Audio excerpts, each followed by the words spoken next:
Morgoth stood in the ruins of the Crystal Heart, his massive frame silhouetted against the dying light of 1,000 shattered harmony crystals.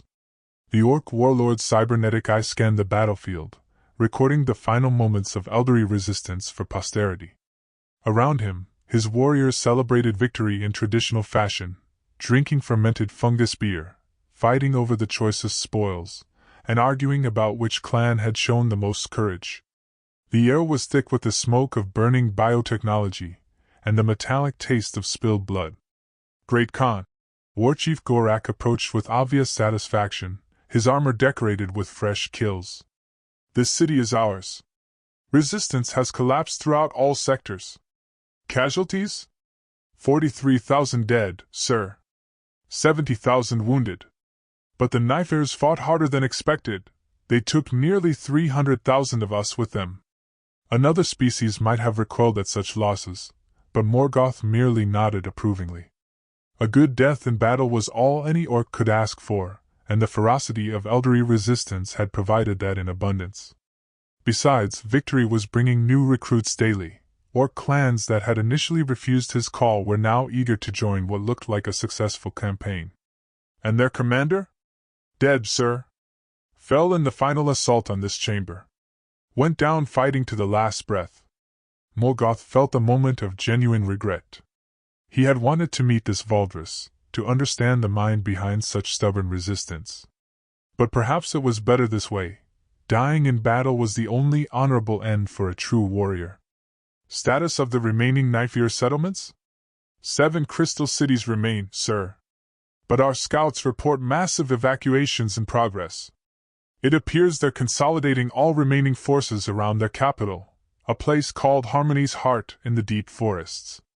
Morgoth's tusks gleamed in the firelight. So the elderly were finally ready to make their ultimate stand. After the grinding campaigns of the past weeks, he was looking forward to a proper climactic battle. Casualties among the civilian populations? He asked, surprising Gorak with the question. Minimal, sir. Most escaped before we breached their defenses. The few we captured have been processed according to standard protocols. The Khan nodded absently, his attention drawn to a section of crystal wall that still flickered with faint bioluminescence. Despite the destruction, despite the radiation poisoning that was slowly killing the alien technology, some spark of life remained in the elderly constructs. Sir? A new voice interrupted his contemplation. Tecmec Scar approached with obvious excitement, his crude augmentation sparking with barely contained energy. We've been analyzing the Knifear technology. The possibilities are extensive. Explain. Their bionetwork operates on quantum principles we barely understand, but my mech boys think we can reverse engineer some of their simpler devices. Imagine orc technology that grows and adapts instead of breaking down. Morgoth's expression darkened. The idea of machines that lived and thought still felt fundamentally wrong to his warrior's sensibilities. Weapons should be crude and honest, built from steel and fire rather than alien biotechnology. But he was also pragmatic enough to recognize opportunity when he saw it. Continue your research, he commanded. But carefully. I won't have our technology corrupted by Knifear thinking. As his subordinates scattered to carry out his orders, Morgoth continued his exploration of the conquered city. In what had once been a cultural center, he found walls covered with flowing elderly script, their bioluminescent letters still glowing despite the structure's death. The script told the history of elderly civilization on Zirion, 3 millennia of careful growth and harmony with the planet's ecosystem. It spoke of songs that could reshape matter, of crystals that held the memories of entire generations, of a unity between people and planet that his species had never known. For a moment, Morgoth almost felt something that might have been envy. Then his cybernetic eye focused on a mural depicting elderly families standing in harmony beneath crystal trees, their forms radiating peace and contentment. The sight filled him with familiar rage, not at the aliens themselves, but at the universe that had denied his people such simple happiness. The Krothak had been born in radioactive wastelands, forged by constant struggle and perpetual warfare. They had never known the luxury of peace, the safety to create beauty without considering its military applications. Every moment of their existence had been earned through violence, and paid for in blood. And now these knife-eaters, these refugees who had fled to paradise while his people suffered in hell, dared to look down on Orc savagery from their crystal towers. "Burn it all," he commanded his warriors. "Every crystal, every song, every trace of their soft civilization. When we're done, this planet will know only the strength that comes from struggle." But even as he gave the order, Morgoth knew it wasn't entirely true. Some part of him was already planning to preserve the most useful elderly technologies, to study their bionetwork and adapt it for Orc purposes. He told himself this was simple pragmatism, but he suspected the truth was more complex. Perhaps, after 3,000 years of unending warfare, even the Iron Khan was growing tired of struggle.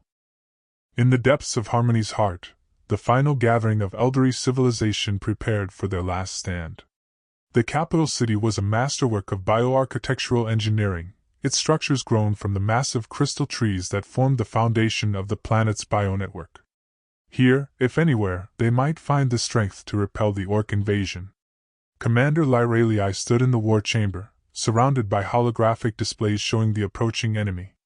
3 million Orcs converged on their position, their crude war machines leaving trails of radiation and destruction across the crystal plains. It was, she reflected grimly, probably the largest army in Zirian's recorded history. "Final casualty reports," she requested, though she dreaded the answer. "Military losses stand at approximately 70%, reported General Erden, her projection flickering with interference from damaged orbital relays. "Civilian evacuations have been more successful. We've got most of the population consolidated here or in the deep shelters." "Most?"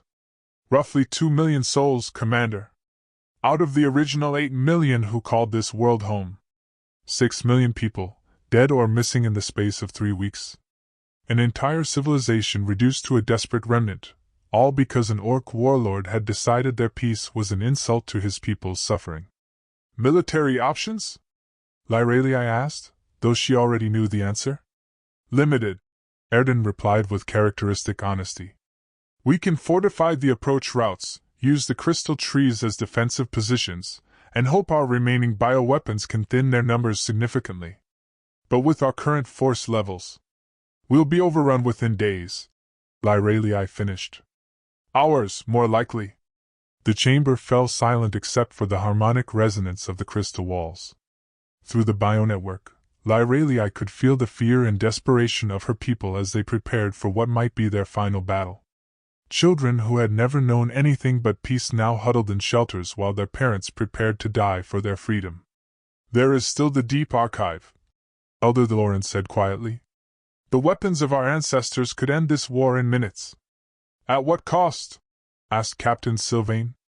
"We'd become the very thing we've spent 3 millennia trying to evolve beyond." "Is that worse than extinction?" The question hung in the air like a discordant note.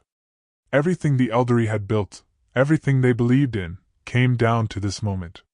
They could preserve their souls and die as martyrs to their principles, or they could save their civilization by embracing the darkness their ancestors had fled from. "There might be a third option," Lyralii said slowly. "What if we could communicate with their leader? This Khan Morgoth, what if we could make him understand what he's destroying?" "He's an Orc," Valdris's successor protested. "They only understand strength and violence." "No," Thorin corrected gently. "That's what we've told ourselves for 3,000 years, but it's not entirely true. The archaeological evidence suggests the Krothak were once capable of great beauty, before the radiation poisoning, before the endless warfare warped their culture." Through the chamber's crystal walls, they could see the first Orc scouts approaching the outer defensive perimeter. War machines that belched radioactive smoke and bristled with crude weapons, crewed by warriors who sang battle hymns as they advanced toward almost certain death. But Lyralii found herself looking deeper, past the surface brutality to the beings beneath. These were not mindless monsters, but people driven by pain and loss that her species had never truly tried to understand. They fought with such ferocity because they believed their cause was just, because they saw the elderly as everything they had been denied. "Open a communication channel," she commanded. All frequencies, maximum power. I want to speak to their con. Commander, Sylvain began. Do it. The response came within minutes, broadcast on the same wide-spectrum frequency. The voice that emerged from the biospeakers was deep and gravelly, touched with electronic distortion from crude augmentations. I am Morgoth Irontusk, Khan of the United Clans. You are the Knife-Ear Commander? I am Lyralii of the Eldery, Protector of Harmony's Heart. I request parley. The silence stretched for long seconds, filled only with the static of radioactive interference from Orc technology. You wish to surrender? Morgoth asked finally. I wish to understand. Why do you make war upon us? What have we done to earn such hatred? Another pause, longer this time. You exist, came the simple reply. You sit in your crystal towers and pretend the universe is beautiful while my people bleed in radioactive wastes. You have had 3,000 years of peace while we have known only struggle. Your very existence is an insult to every orc who has died in pain and darkness. Lyralii felt the weight of that accusation, the bitter truth that lay beneath the surface brutality. The Eldery had indeed found peace on Zirion, but they had done so by isolating themselves from the galaxy's suffering. They had turned inward, perfecting their harmony while other species fought and died in the void between stars. Then what would you have of us? She asked. Submit to Orc rule.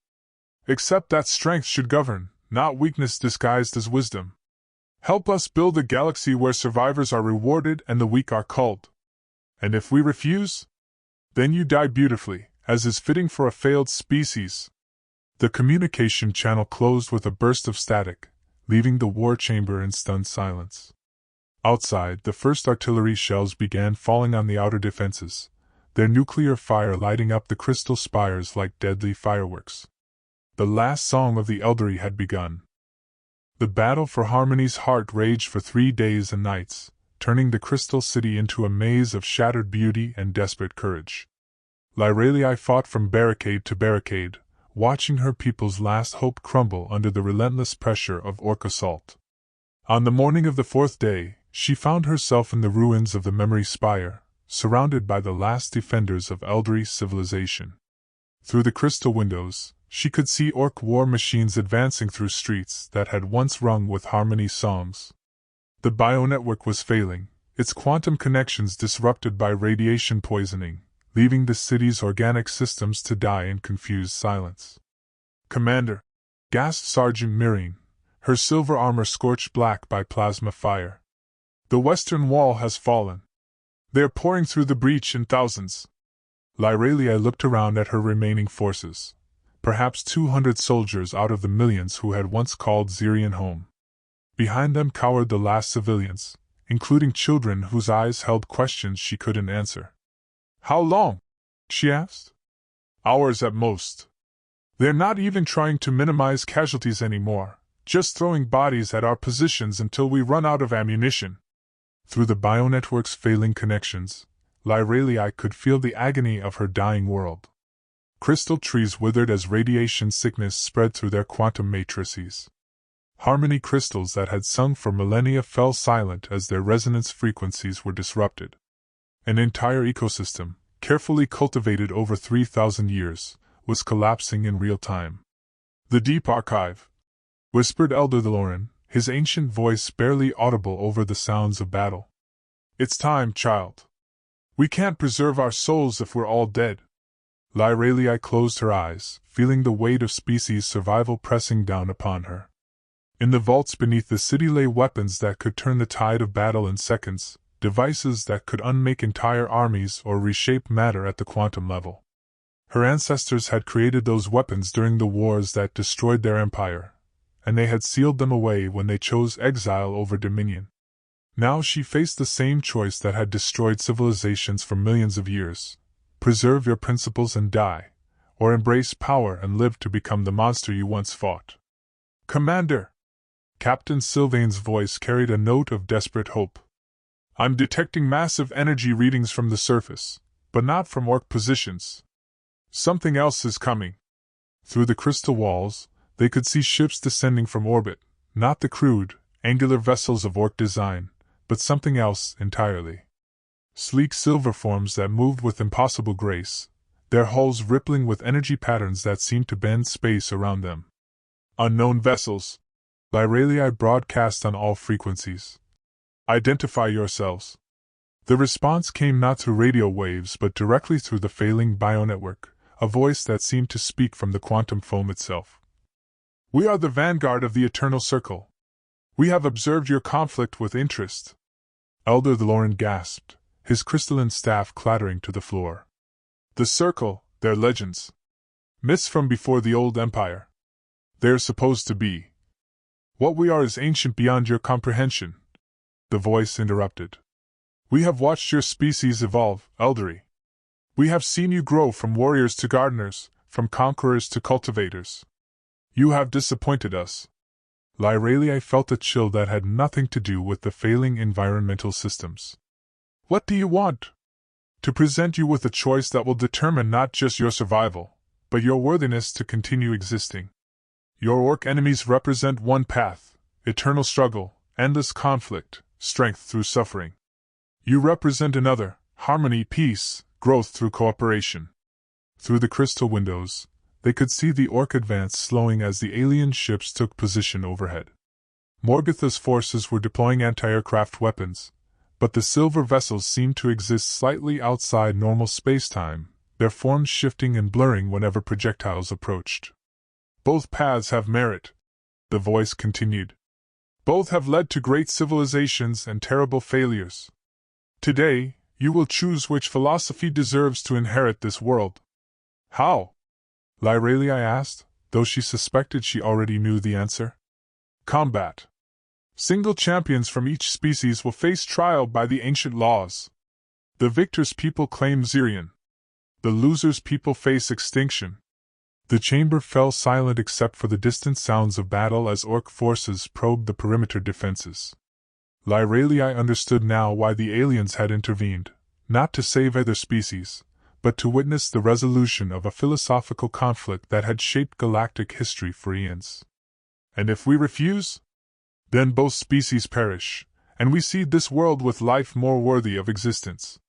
Through the bionetwork, Lyralii could feel the desperate hope of her people warring with their terror at the prospect of single combat. But what choice did they have? They were hours away from extinction anyway. Who would serve as our champion? She asked. That choice is yours. But choose wisely. The trial will test not just physical prowess, but the fundamental truth of your beliefs. As Lyralii considered her options, she realized that the deep archive weapons would be useless now. This wasn't a battle that could be won through superior firepower, but through proving that their way of life deserved to continue.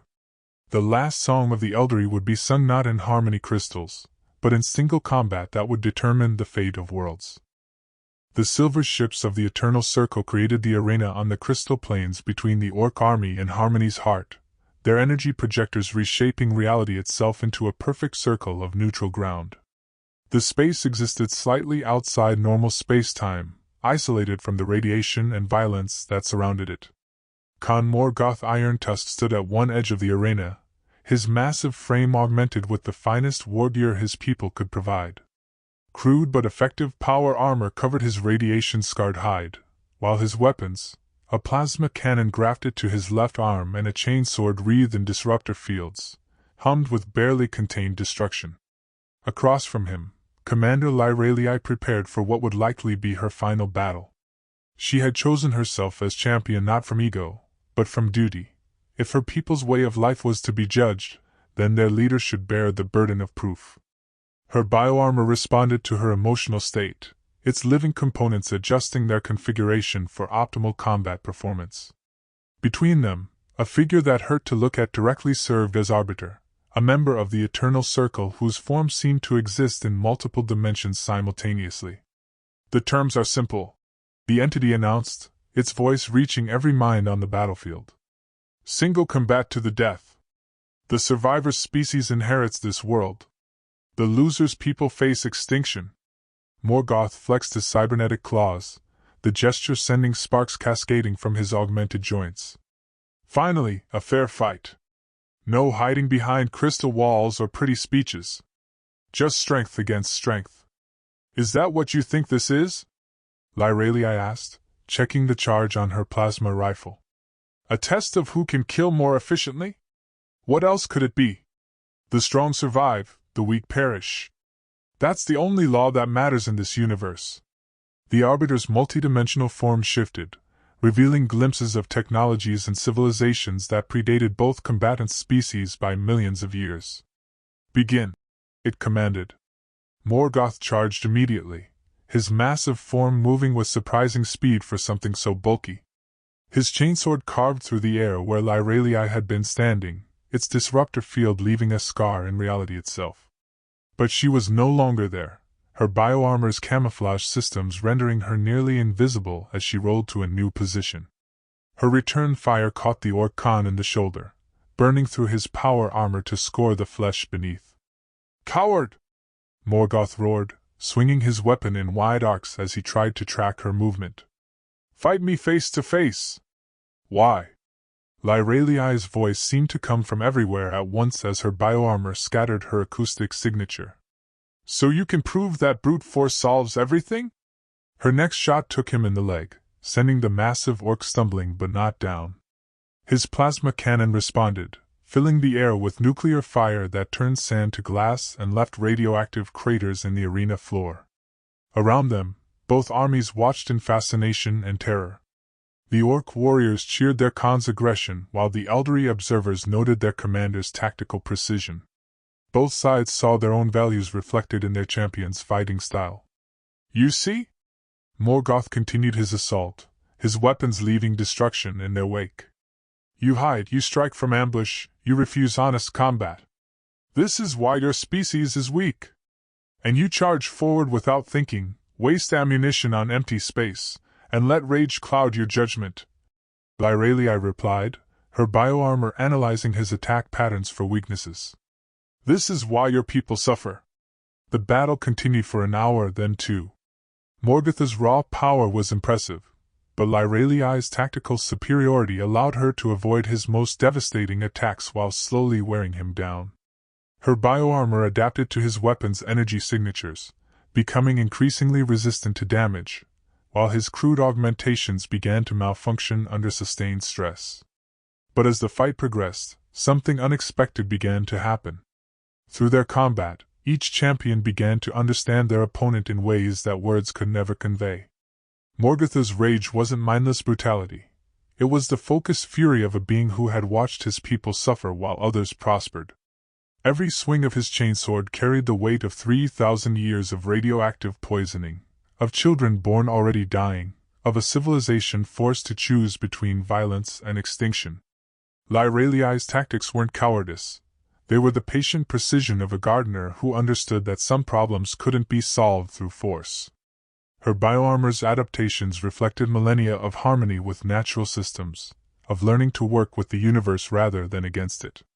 You could have helped us, Morgoth gasped during a brief lull, his augmentation sparking from accumulated damage.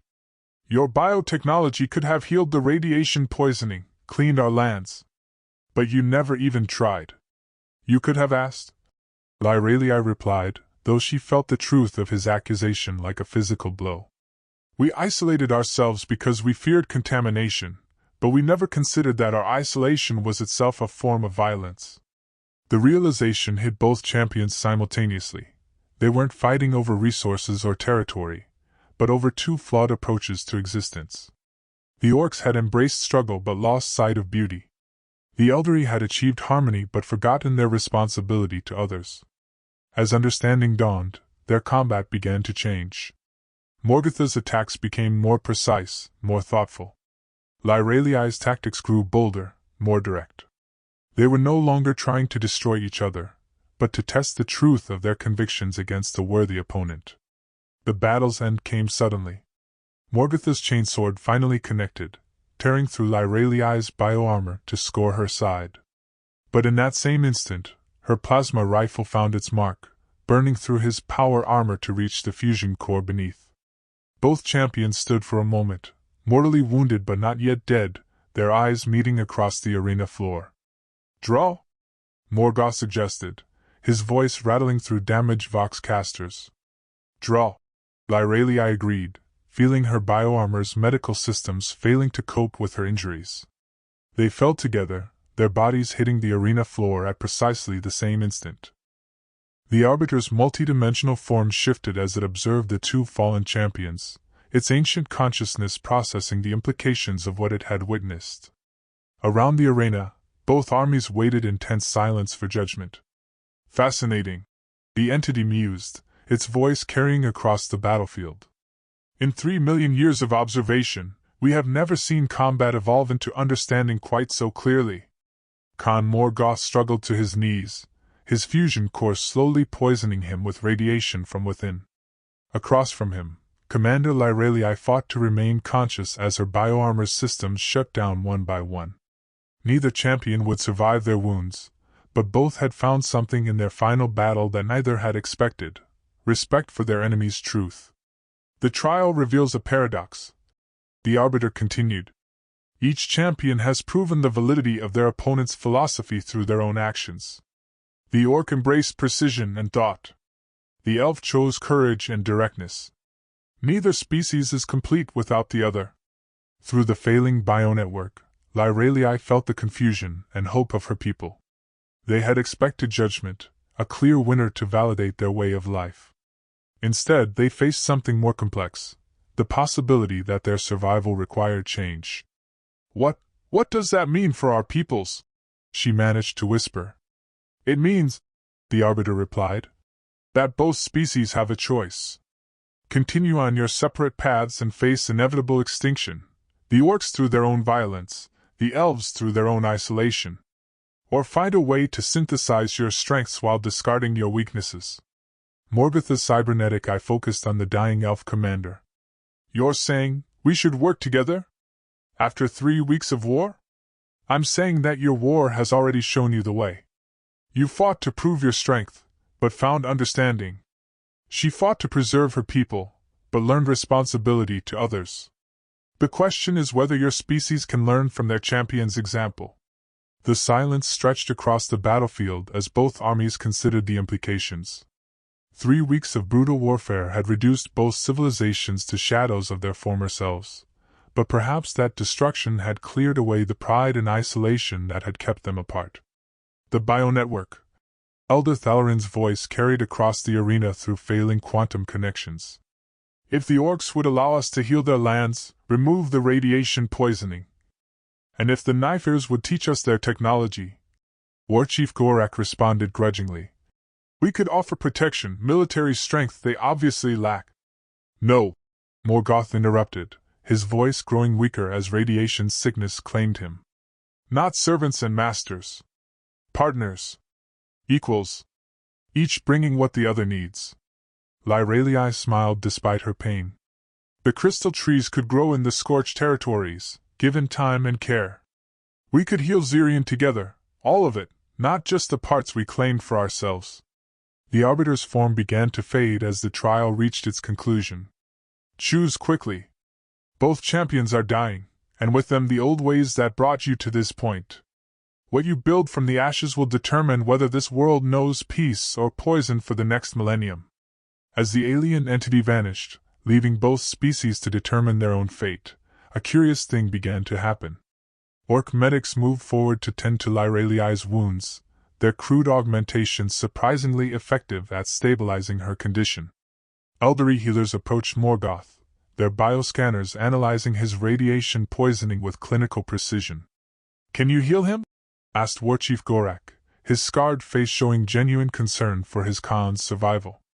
The radiation damage is extensive, Dr. Kalin replied, her bioscanner flickering with complex data streams. But with time and the right bioremediation treatments, possibly. And the Knifear? Her injuries are severe but treatable. Our bioarmor has excellent regenerative capabilities, given proper support. For the first time in 3 weeks, representatives of both species worked together toward a common goal, preserving the lives of the warriors who had shown them a path beyond endless conflict.